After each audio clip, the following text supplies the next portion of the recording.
드네요. 어렸을 때 저희 집은 정미소를 했었어요. 정미소라고 하면 벼나 보리 같은 곡물들을 가공하는 곳이에요. 그 시절에 사시던 분들은 알겠지만 정미소를 한다는 게 참 돈이 많이 되어서 저도 남부럽지 않게 살았었죠.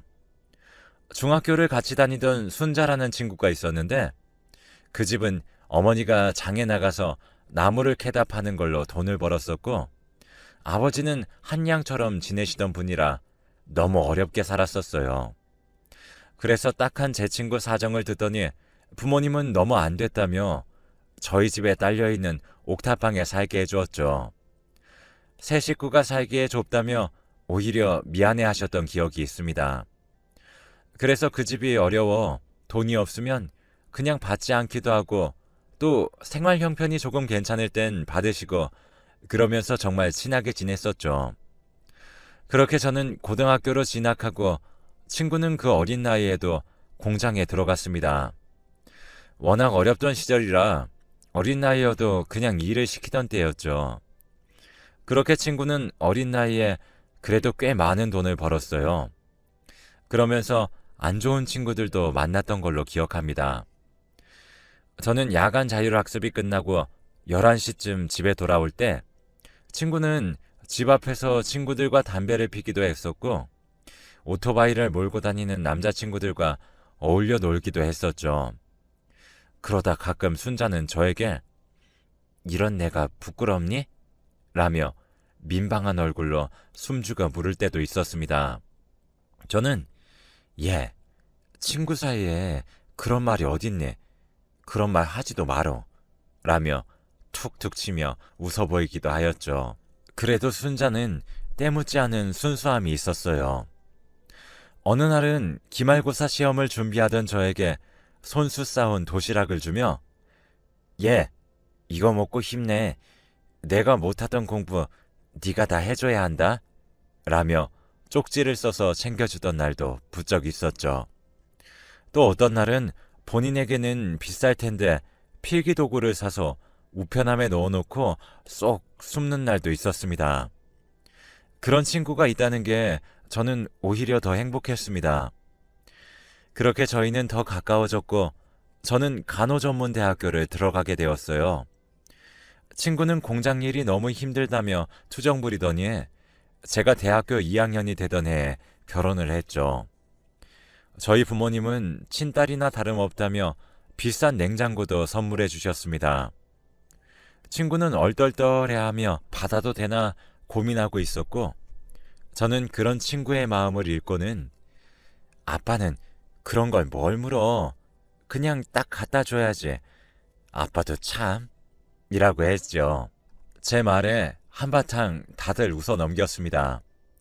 그런데 제가 대학을 졸업할 때쯤 친구는 남편과 이혼을 해야겠다고 하더라고요. 이미 딸아이가 있었는데 말이죠. 그래서 제가 무슨 일이냐고 물으니 남편이 사실 자신에게 가정폭력을 했다며 정신적, 신체적으로 학대당해 왔었다며 더 이상은 정말 못 참겠다고 이혼을 선언했었죠. 친구는 다시 공장에 나가게 되었고 저는 그맘때쯤 병원에서 일을 하며 친구를 돕게 되었습니다. 그러다 저도 병원에 있던 의사와 2년 열애를 하고 결혼을 하게 되었고 그 당시만 해도 공장에서 취업을 준비하던 다른 여자친구들에 비해 현대적인 여성처럼 보여져 선망의 대상이 되었었죠. 그런데 결혼을 하고 나서부터 제 친구는 제 연락을 잘 받지 않았어요. 저도 결혼하고 나서부턴 다른 동네로 이사를 갔다 보니 친정집에도 가끔 내려가게 되어 연락을 잘 못했고요. 그렇게 가끔 친정집을 가면 오다 가다 마주쳤었는데 저를 너무 대놓고 피하는 게 느껴졌습니다. 그렇게 2년을 점점 멀어지면서 속절없이 보내게 되었어요. 그러다 저희 부부에게 딸아이가 생겼습니다. 어찌저찌 살다 보니 시간이 훅 흐르더라고요. 그렇게 딸의 나이가 20살이 되었을 무렵 동네에서 산책을 하다가 순자를 마주치게 되었어요. 벌써 멀어진 지 23년이 되던 해였죠. 조금 먼 곳에서 인사를 해야 할까 고민하며 멀뚱멀뚱 서 있자 순자가 저에게 다가오더니 제 손을 잡고 이게 얼마만이야? 정말 반가워. 너 얼굴 보니 귀한 사모님이 되었구나. 아직도 귀티가 나네. 늙어도 그대로네. 이러면서 너무 반가워하길래 저도 뭔가 마음의 벽이 허물어지는 느낌이 들었죠.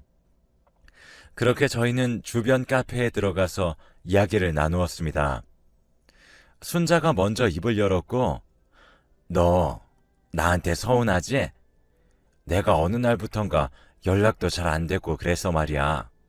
라고 이야기를 꺼내자마자 저도 정말 너무 서운했어. 도대체 왜 그런 거야? 라고 서운한 마음을 드러냈어요. 순자는 서글서글하게 웃더니 어렸잖아. 어린 마음에 너는 왜 항상 그렇게 부잣집이고 잘 사는데 나는 왜 이럴까? 내 인생은 왜 이럴까 했던 것 같아. 그러면 안 됐는데 너랑 나를 비교하게 되더라고. 그래서 그냥 괜히 너한테 셈이 났던 것 같아. 라며 또 말을 이어나갔습니다. 근데 시간이 지나서 나도 이런 일 저런 일 겪다 보니 왜 그랬나 내 자신이 이해가 안 가더라고. 너는 그런데도 날 계속 찾아줬는데 말이야. 근데 그렇게 깨닫고 나니 너무 우리 사이가 멀어졌더라고. 매일같이 너한테 미안했어. 길을 걷다가도 병원이 보이면 순이는 잘 지내고 있나 아른거렸어. 라고 순자가 저에게 손을 잡으며 이야기하더군요. 그러고는 순자는 저에게 더 미안한 눈빛으로 눈을 마주치며 미안해. 내가 그러면 안 됐었는데 너희 부모님 뵐 면목도 없어 난. 이러면서 사과를 했습니다. 저는 순자에게 괜찮아. 다 지나간 일이잖아. 우리 부모님도 늘 너를 궁금해하셨어. 너 내가 애 낳고 얼마 안 돼서 집을 비웠다면서 지금은 어떻게 지내? 라고 물어봤습니다. 순자는 그때 사실 나도 병원에서 청소하면서 지내다가 좋은 의사 선생님을 만나 결혼을 했었어. 그래서 정말로 잘 지내고 있는 줄 알았는데 글쎄 유부남이더라고. 두 집 살림을 한 거지. 내가 너무 기가 차서 그래서 이제 남자들 보면 진절머리가 나. 남자들 눈만 마주쳐도 소름이 돋아. 남자 알레르기가 생겼나 봐. 하며 너스레를 떨었습니다. 순자는 그래도 그 유부남 의사가 자기 가정을 지키고 싶어 건네준 돈으로 작은 가게를 차려서 나름 좋은 평판을 들으며 생계를 꾸려가고 있다고 했습니다. 그렇게 우리는 다시 집도 가까워졌으니 서로 왕래하며 지내기로 약속을 했고 한 달 후 저희 집에서 만나기로 했습니다. 남편은 그때 야간 진료가 있던 날이라 저녁 시간대가 마침 비어서 그때 순자를 초대하기로 했죠. 그리고 저녁 약속 시간이 되었고 순자랑 오순도순 밥 먹고 이야기하며 우리의 학창시절을 떠올릴 때쯤 남편이 들어왔습니다. 생각보다 환자가 별로 없어 빨리 들어왔다고 했죠. 순자는 당황한 듯 후다닥 자리를 떠버렸어요.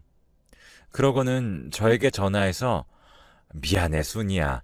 내가 남자만 보면 전 남편들이 생각나. 온몸이 부서질 듯 떨려서 너무 예의 없게 나와버렸네. 미안하다고 꼭 좀 전해주라. 이렇게 부탁을 하니까 순자가 더 안쓰러워지더라고요. 그렇게 순자는 저희 남편과 마주칠 틈을 주질 않았어요. 남편이 오고 있다는 얘기만 들어도 바로 나가버릴 정도였으니까요. 그래도 제 딸아이를 친엄마처럼 챙겨주곤 했습니다. 소풍 때에는 무조건 김밥을 싸들고 와서 딸아이 손에 들려주기도 했고 운동회라고 하면 정말 십첩반상 부럽지 않게 큰 도시락통 2묶음을 챙겨와 나눠 먹으라고 보내기도 했습니다. 그런 순자에게 더없이 고마웠고 우리는 그렇게 또 둘도 없는 친구가 되었어요. 그러던 어느 날 남편은 세미나를 가겠다고 했고 딸아이는 해외로 수학여행을 가는 날이었어요. 저도 그날은 친정에 김장하러 가는 날이어서 새벽쯤 집을 나왔습니다. 그런데 한창 김장을 하고 있는데 남편에게서 다급히 전화가 오더군요. 딸인 지우가 가던 중 교통사고를 당해 뇌출혈이 심했다고 했고 저는 부모님과 같이 김장을 내팽개치고 단숨에 달려나갔습니다.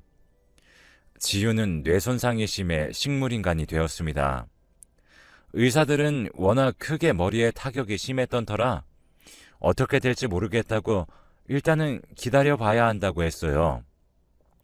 그렇게 10년을 지극히 병간호를 했네요. 저보다 더 심한 건 순자였습니다.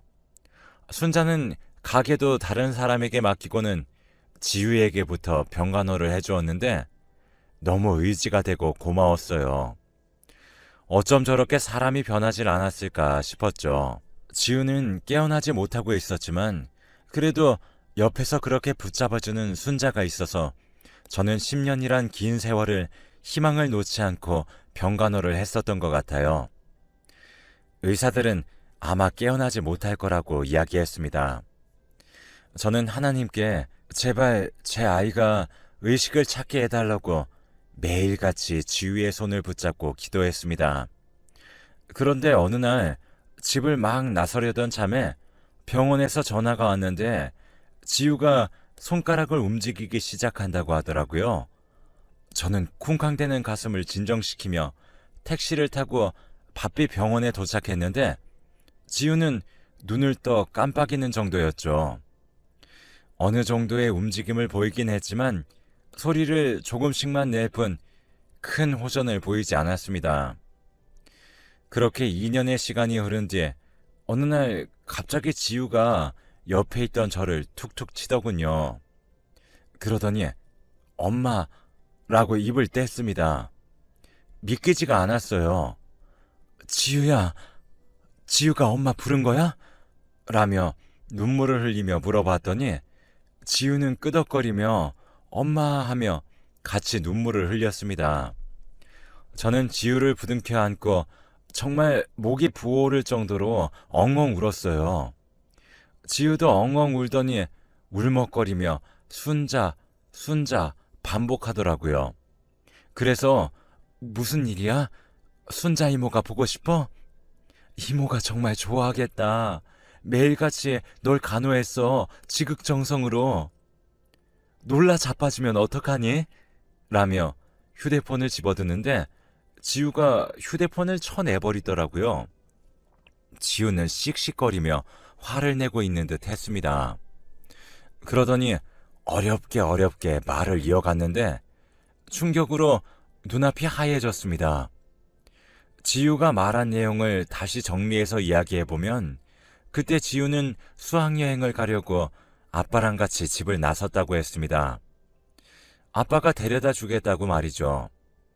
근데 지우가 여권을 두고 오는 바람에 집으로 택시를 타고 다시 들어왔는데 집 안에 보이지 않던 신발이 보였다고 해요.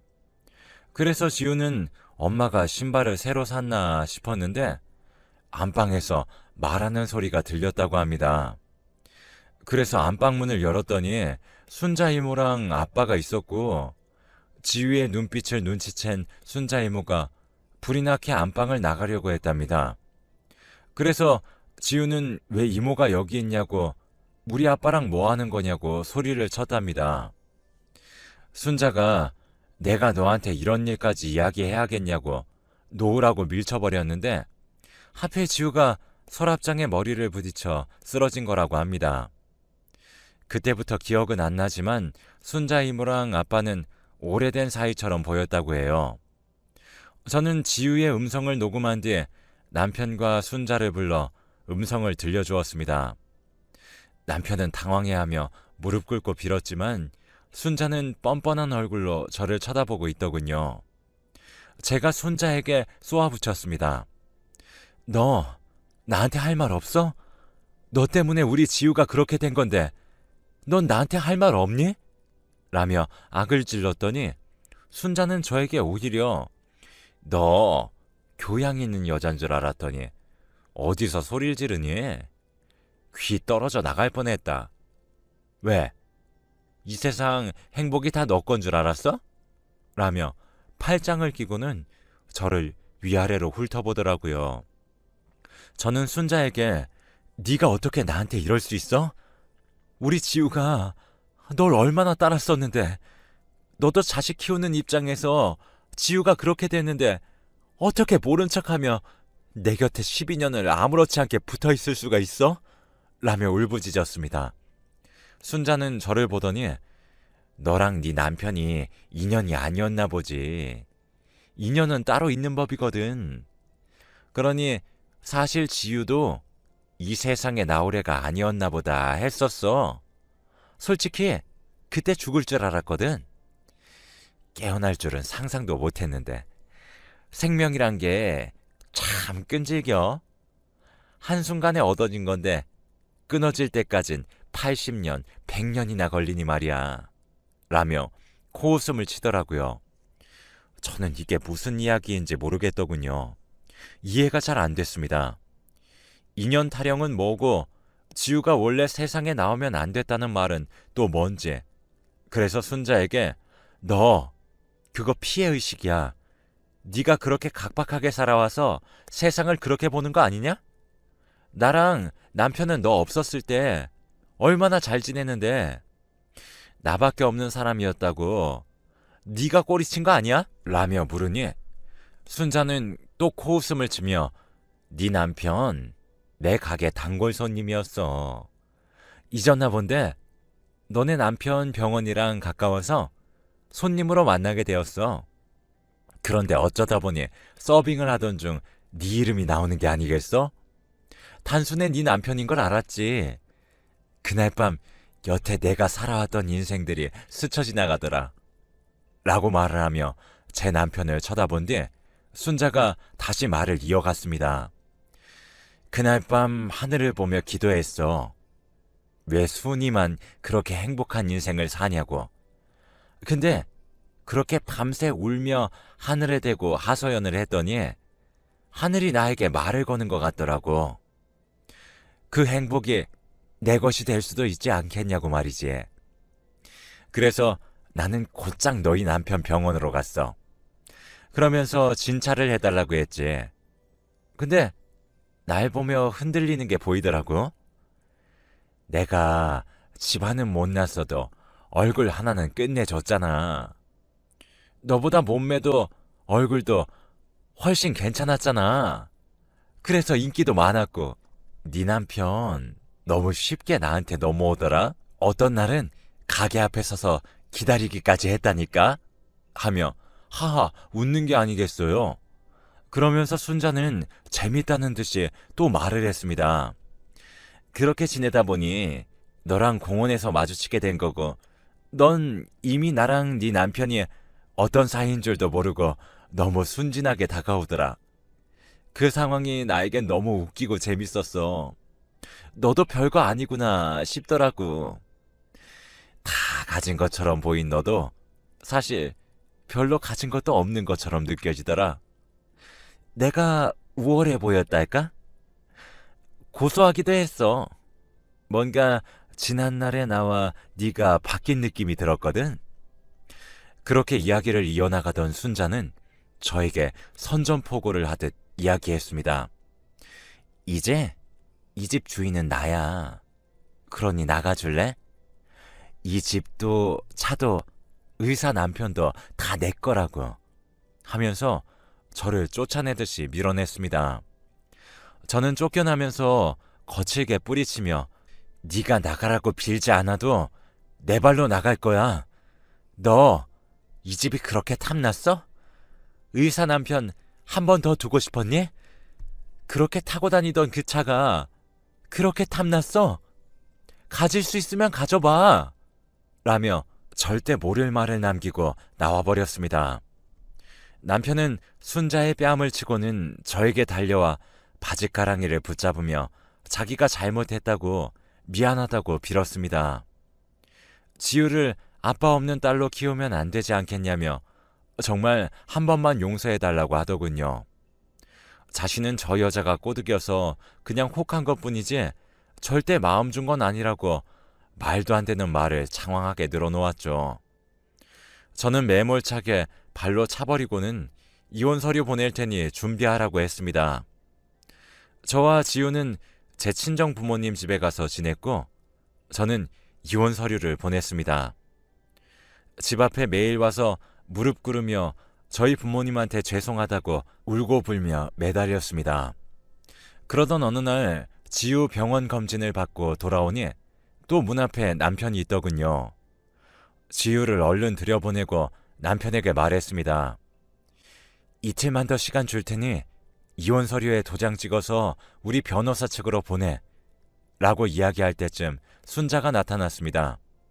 순자는 남편을 일으켜 세우며 당신 정말 제정신이야? 왜 이런 여자한테 이렇게 매달리는 거야? 얼른 집에 가자 라며 남편의 손을 이끌더군요. 남편은 다시 한번 순자를 밀치며 제정신이야? 나 이 사람 없으면 못 산다고. 너랑 끝내자고 몇 번을 말해. 그만 붙잡아 라며 악을 질렀고 순자는 뒤로 자빠졌다가 다시 일어나 남편의 팔과 몸통 쪽 옷을 부여잡으며 당신이 뭐가 모자란다고 이런 싸구려 애한테 이래? 이제 그만해. 내가 맛있는 밥 해줄 테니까 그거 먹고 출근 준비하자. 응? 하며 씩 웃고는 남편에게 달라붙었습니다. 남편은 순자의 머리를 쥐어뜯으며 내가 가지고 있는 모든 거 그거 다 내 거 아니라고. 왜 알지도 못하면서 그런 소리를 해? 라며 악을 지르니 순자가 갑자기 잡고 있던 남편의 옷에서 손이 스르르 떨어지더군요. 당신께 아니라니? 그렇게 돈 많이 벌었는데 당신께 아니라니? 그럼 누구 건데? 라며 눈을 서글프게 떴습니다. 남편은 엉엉 울며 난 가진 게 없어. 병원도 집도 차도 다 이 집에서 해준 거란 말이야. 한 푼도 없던 나를 그래도 자기 딸이 사랑하는 사람이라며 걷어주신 거란 말이야. 순이야, 미안해. 정말 내가 잘못했어. 내가 못났어. 나 한 번만 용서...